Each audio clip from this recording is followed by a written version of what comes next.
अस्सलाम वालेकुम नाज़रीन, मैं हूं वसीम। आप देख रहे हैं चैनल न्यूज़ पॉइंट। नाज़रीन, आज की कुछ अहम डेवलपमेंट्स हैं जो आपके साथ शेयर करनी है। एक तो ये है कि जो ताज़ा तरीन न्यूज़ है ये कि इमरान खान ने जो हिफाज़ती ज़मानत के लिए लाहौर हाई कोर्ट के अंदर दरख्वास्त दायर कर रखी थी वो खारिज हो चुकी है। क्यों खारिज हुई? और इमरान खान जो अपने आप को मुहाफ़िज़ आइन समझते हैं या अपने आप को मुहाफ़िज़ आइन डिक्लेयर करने की कोशिश करते हैं, क्या इमरान खान वाकई में आइन के मुहाफ़िज़ हैं या फिर आइन शिकन है? और एक दो और न्यूज़ है जो आपके साथ डिस्कस करनी है, जिसके अंदर एक ये है कि शौकत तरीन को गद्दारी के मुकदमे के अंदर अब इश्तिहारी करार देने के लिए जो कार्रवाई हो चुकी है।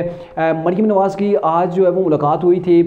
शाहिद खान आबासी से। शाहिद खान आबासी ने पिछले दिनों कुछ ऐसे बयान दिए थे जिसके बाद ये लग रहा था कि शाहिद खान आबासी जो वो पार्टी से जुदा हो रही हैं या फिर पार्टी से जो वो नाराज़ हैं। उसके ऊपर भी कुछ डेवलपमेंट्स हुई हैं और साथ में ये भी बड़ा फैसला किया मुस्लिम लीग नून ने कि मुस्लिम लीग नून ज़मीनी इंतखाबात के अंदर हिस्सा नहीं लेगी और जिन लोगों ने टिकट के लिए अप्लाई किया हुआ है तो वो अपने कागजात वापस ले ले। ये मुस्लिम लीग नून ने जो है वो फैसला किया है। ये तमाम न्यूज़ हैं जो आपके साथ आज की इस वीडियो के अंदर शॉर्टली डिस्कस करने की कोशिश करेंगे। आपसे होगी गुजारिश, अगर आपने अभी तक हमारे चैनल को सब्सक्राइब नहीं किया तो काइंडली हमारे चैनल को सब्सक्राइब भी कर लीजिए और बेल आइकन को जरूर प्रेस कीजिएगा।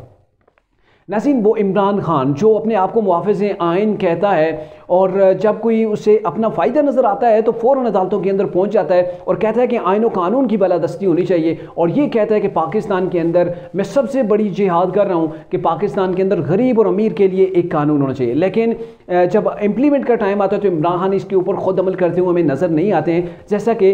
2 रोज़ से कोर्ट्स इमरान खान को तलब कर रही हैं कि आपको अगर हिफाज़ती ज़मानत चाहिए तो आप कोर्ट्स के अंदर आएँ। हालांकि ये हिफाज़ती ज़मानत की ज़रूरत क्यों पेश आई? पहले जो इमरान को ज़मानत दी गई थी, इमरान खान कोर्ट के अंदर पेश नहीं होते रहे, बार बार उन्हें तलब किया जाता रहा, लेकिन इमरान खान मुख्तलिफ़ किस्म के हीलो बहानों से जो है वो कोर्ट का टाइम पास करते रहे, टाइम ज़ाया करते रहे। लेकिन आखिरकार उनकी ज़मानत खारिज हुई और फिर लाहौर हाई कोर्ट के अंदर उन्होंने पटिशन दायर की कि मेरी जो है हिफाज़ती मुझे ज़मानत दी जाए। मैं जो है वो सेहत की नासाजगार मेरी सेहत है, उम्र जो है वो ज़्यादा हो चुकी है तो मेरे लिए आना जाना बड़ा मुश्किल है, तो आप मुझे जो है वो कोई थोड़ी सी कंसेशन दें। कोर्ट ने इमरान खान को हर सूरत कोर्ट के अंदर पेश होने का हुक्म दिया था। 2 रोज़ गुजर गए हैं, इमरान खान साहब से इतना नहीं हुआ कि वो 10-15 किलोमीटर का रास्ता है,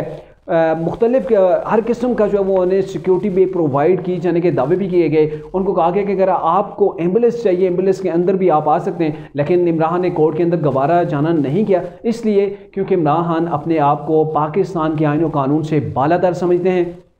वो समझते हैं कि पाकिस्तान के अंदर अगर कोई ताकत है तो वो है, ना कि कोई अदालतें। बल्कि मेरे ख्याल में इमरान तो ये भी कह रहे होंगे दिल ही दिल के अंदर, क्यों नहीं, अगर कोर्ट को हिफाज़ती ज़मानत मुझे देनी है तो क्यों नहीं कोर्ट चल के मेरे पास आ जाती। क्योंकि इमरान खान तो पाकिस्तान के वो वाहिद लीडर हैं यानी कि जिनसे आइन कानून सब चीज़ें जो वो पढ़े हैं, उनकी पहुंच तक ये चीज़ें नहीं हैं। तो फिर आखिरकार आज लाहौर हाई कोर्ट के 2 रुकनी बेंच ने 6:30 बजे का जो टाइम दिया था कि इमरान खुद बजाते खुद जो वो पेश हुए, लेकिन नहीं पेश हुए, तो उसके बाद जो उनकी दरख्वास्त ज़मानत की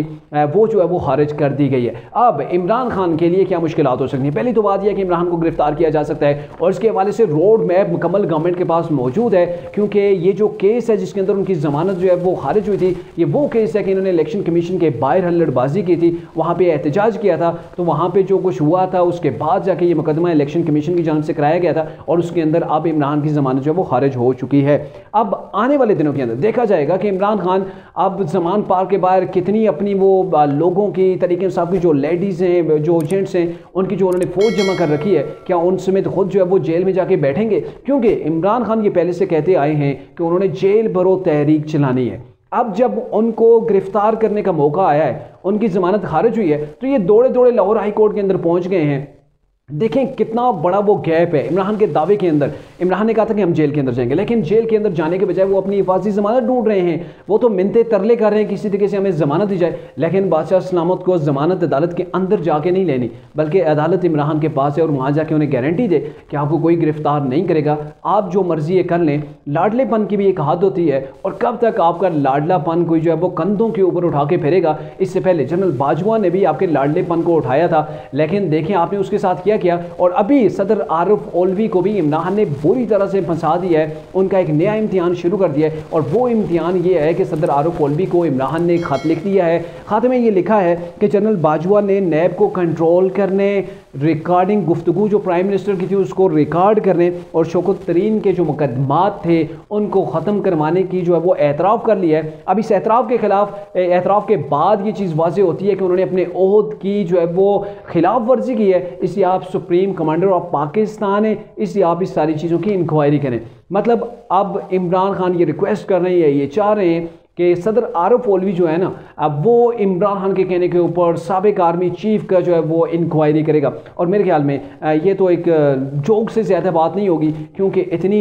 एबिलिटी नहीं है सदर आरफ ओलवी के अंदर कि वो एक साबिक आर्मी चीफ के ख़िलाफ़ कोई एक्शन ले सकें, क्योंकि इससे पहले भी पाकिस्तान के अंदर क्या कुछ होता रहा है। इदारों के ख़िलाफ़ कौन जा सकता है, ये सब जानते हैं। जो इदारों के ख़िलाफ़ गए हैं उन्होंने जेलें भी काटी हैं, और तहरीक इंसाफ के अंदर इतनी तपड़ नहीं है कि वो कोई ऐसा इक़दाम जो है वो उठा सकें। लेकिन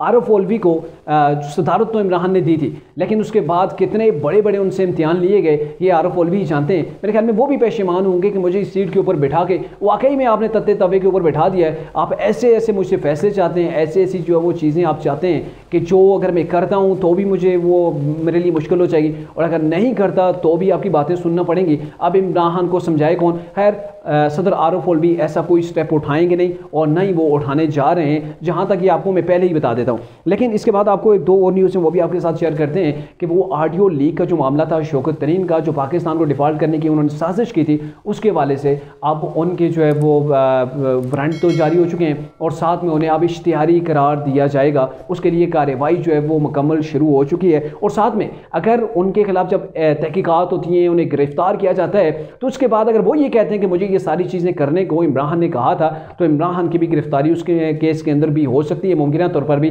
क्योंकि ये गद्दारी का मामला है, और गद्दारी के मामले के ऊपर आर्टिकल 6 लगता है, और आर्टिकल 6 आपको पता है कि इसकी सज़ाए मौत तक भी हो सकती है। तो ये एक बहुत सीरियस एलिगेशन है अगर ये प्रूव हो जाता है तो। इसके अलावा मरीम नवाज़ ने भी आज पॉलिटिकल जो उनका लॉस था उसको कवर करने के लिए उन्होंने शाहिद खान अब्बासी से मुलाकात की है, क्योंकि शाहिद खान अब्बासी ने मरीम नवाज़ के ऊपर एतमाद का इज़हार नहीं किया था। एतमाद का इज़हार इसलिए नहीं किया था क्योंकि शाहिद खान अब्बासी जो हैं वो नवाज शरीफ के साथ के लीडर हैं, एक दफ़ा जो वो प्राइम मिनिस्टर ऑफ पाकिस्तान भी रह चुके हैं। लेकिन जब मरीम नवाज़ को सीनियर नायब सदर पाकिस्तान मुस्लिम लीग नून बना दिया गया, चीफ ऑर्गेनाइज़र बना दिया गया, तो उसके बाद इनके तहफ़्फ़ुज़ात आ गए हैं कि हम वो लीडर हैं जो नवाज शरीफ के साथ चलते रहे हैं, और नवाज शरीफ की साहबजादी को हमसे जो है वो ऊपर कर लिया। मतलब यहाँ पे मौरूसी सियासत का वो उनसर सामने आता है, तो उसको इन्होंने बुनियाद बनाते हुए ये सारी तनकीद की थी कि मरीम नवाज़ साहिबा उन्हें हम लीडर नहीं मानते, लीडर अगर मानते हैं तो नवाज शरीफ को मानते हैं, और ना ही मरीम नवाज़ ने हमें कहा है कि आप मुझे जो वो लीडर माने। तो मरीम नवाज़ ने आज उनकी बातें सुनने के लिए उनके पास गई हैं कि जो भी चीज़ें हैं, जो भी आपको इख्तलाफात हैं या फिर आपकी कुछ डिमांड है, वो हम सॉल्व करने के लिए तैयार हैं। लेकिन शाहिद खान अब्बासी ऐसे लीडर हैं कि जिनको ओहदों की ये चीज़ों की ज़रूरत नहीं होती, लेकिन सीनियर कुछ ओहदेदार हैं मतलब मुस्लिम नून के अंदर ये लोग हैं जो ये समझते हैं कि उनका हक था और शायद उनसे उनका हक छीना गया, या फिर मरूसी सियासत जो है वही डेवलप हो रही है, तो उसकी वजह से इन्होंने ये चीज़ें सारी की नहीं। लेकिन एक चीज़ वाज़ेह उन्होंने पहले भी की थी कि मैं मुस्लिम लीग नून से नहीं जा रहा, जब तक हूँ सियासत के अंदर, मुस्लिम लीग नून के अंदर हूँ, टिकट मिला तो मुस्लिम लीग नून के टिकट के ऊपर लड़ूंगा, और अगर टिकट नहीं मिला तो सियासत को छोड़कर आराम से बैठ जाऊँगा। और जो ज़मनी इंतख़ाबात हैं उनके हवाले से शहबाज शरीफ ने ये फैसला किया है कि जहाँ पर भी ज़मनी इंतख़ाबात हो रहे हैं, ज़मनी इंतख़ाबात के अंदर मुस्लिम नून के जिन लोगों ने अपने कागजात नामज़दगी जमा करवाए हैं वो वापस ले लें, क्योंकि हमने ज़मनी इलेक्शन के अंदर हमने बाइकाट किया, हमने इलेक्शन नहीं लड़ना है। और ज़ाहिर है मुस्लिम नून तो ये चाहती ही नहीं है, PDM तो ये चाहती नहीं है अब भी जो पीरियड जा रहा है इसके अंदर कहीं पर भी इलेक्शन हो, क्योंकि ऐसे सिनेरियो के अंदर, इतनी महंगाई के तूफ़ान के अंदर अगर इलेक्शन होते हैं तो फिर ज़ाहिर सी बात है आप वहाँ पर कोई भी होगा, कोई भी आपके खिलाफ अगर कंटेस्ट कर रहा है, चाहे वो आज़ाद उम्मीदवार है या फिर तरीके इंसाफ का है, वो आराम से आपके हाथ से जो वो इलेक्शन ले जाएगा। तो यही वो चीज़ें हैं कि PDM अभी चाहती ही नहीं है ना तो ये अभी ज़मनी इलेक्शन हो और ना ही जनरल इलेक्शन, जब तक कि पाकिस्तान के अंदर जो महंगाई है वो कवर नहीं हो जाती।